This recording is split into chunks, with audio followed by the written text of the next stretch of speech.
Are you planning on flying this holiday season? If so, we got news about a major airline you want to hear. And shopping tips you don't want to miss. Those stories and more on Today at ChattState.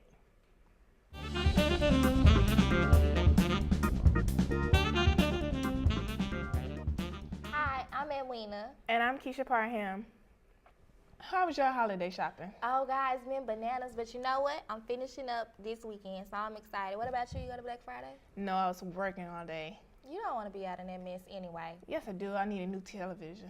Go online. They have deals all week long. I need to check that out, seriously. Yeah. If holiday shopping makes you say, "Bah humbug," a new survey finds that you're not alone. Black Friday was just the beginning of packed malls, long lines, and competition for parking spots. Karen Kafer has some tips on stress-free shopping in today's Consumer Watch. Sometimes holiday shopping can seem more naughty than nice.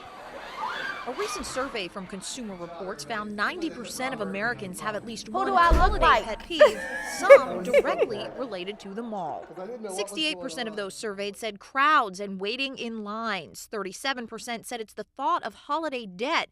28% said holiday shopping in general. Add to the mix that 15% said they dread having to be nice. Some of the holiday humbug could be the gloomy economy and a little shopper's fatigue. Well, I think it does play into the equation quite a bit, and I think one of the reasons is because the season seems to be so long these days. Shopping online is one way to make the holidays less hectic, but if you do head to stores, try shopping hungry. That means you shop at breakfast time or early in the morning when the store first opens, exactly at lunchtime when people are taking a break to have a meal. Same thing with dinner. Dinner time is a great time to shop. Everyone knows to make a list, but think of backup gifts too before you get in a crowded store. So you have to have a backup plan. You have to say, listen, things aren't going to go perfectly, but I'm here to enjoy the season. After all, for the good and the bad, it only happens once a year. For Consumer Watch, I'm Karen Kafer. If you're traveling by plane this holiday season, you want to watch this story. The parent company of American Airlines have filed for bankruptcy. Lisa Sylvester has more on this story. Here's the bottom line for customers. American Airlines says their planes will still fly, their tickets will still be honored, and if you have frequent flyer miles or elite status on American, that will remain intact. Well, good morning, everyone. But American Airlines' new CEO says labor costs, high oil prices, and global economic volatility left the company no choice but to file for bankruptcy protection. This year, we're going to pay almost $2 billion more for fuel than we did last year. So that was, that was a kick in the teeth we didn't need this year. But it's a reality, and our company is facing reality, and we're going to go forward. American Airlines competitors have gone down this path before. Delta, United, and Northwest have all filed for bankruptcy in recent years. American Airlines says its labor costs were $800 million a year higher than other air carriers. They're the only big airline not to have gone through bankruptcy, so they were stuck with the old legacy costs, and they couldn't get out of that voluntarily with their union people. So now they're going to have to do it under the supervision of a judge. In the short term, customers won't notice a difference, but American's Chapter 11 filing will cause some changes in the months ahead. Employees will likely be asked to make pay and pension concessions. American Airlines may consolidate some of its routes, and there is a very real possibility American could follow the path of the other major carriers like United and Continental, Northwest and Delta, and shop around for another airline to merge with.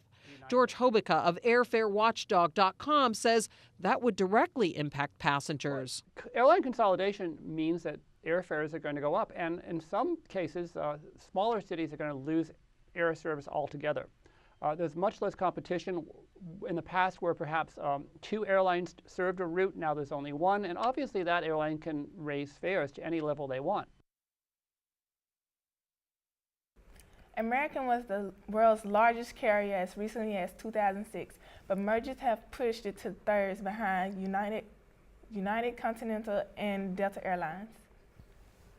In campus news, if you're planning to graduate in spring 2012 and have not received the email talking about the exit exam, you may not be ready to graduate after all. Students who submitted an intent to graduate form and are approved to graduate will be getting those emails. If you didn't yet receive this email but believe you should have, contact your advisor immediately.